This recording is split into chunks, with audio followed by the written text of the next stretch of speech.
Think about this for a moment.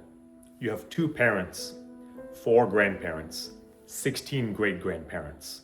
And if you follow this chain long enough, you will have hundreds of thousands of human beings, thousands of lives, thousands of moments that all had to go right for you to be standing right here, right now.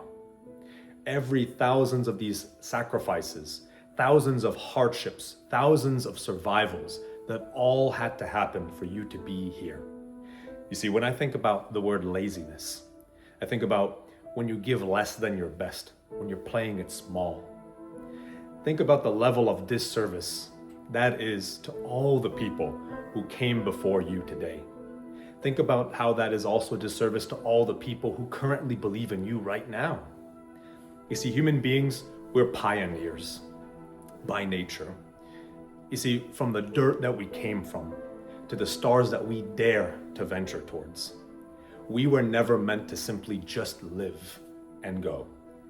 We were meant to build, to strive, to push forward and create the biggest ripples we humanly could make, and all those ripples will last longer than our own existences. Because life isn't just about the life that you're living now in your generation. It's about what we pass on, our values, our culture, our discipline, our work ethics. Everything that we work and build right now will be the foundation for the next generation to stand on. That's legacy. You know, I used to always compare myself to others constantly, thinking that I had to be ahead or better or faster for some reason. But what I realized is that comparison is the thief of joy. You see, that whether that may be true or not, here's what I've learned about it. Comparison didn't break me. It forged me. It molded me to become that very man that I always wanted to become. When I see in the mirror, I realize I have become that person.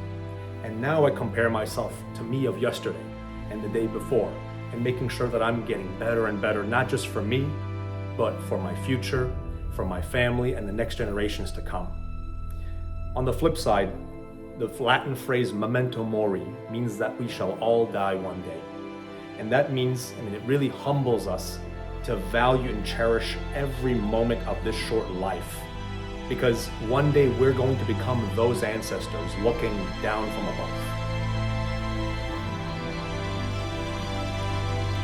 So this year in 2026, I don't want to make it about resolutions, but rather responsibility. The responsibility of existing to your bloodline, to the generations that came before you, and to all those who have yet to come. From the dirt to the stars, let's make it count. And on a final note, you are the result of hundreds of thousands of people who refused to quit. Live in both a way that honors them and in a way that creates the foundation for the next generation to stand on. And I'll see you guys in 2027.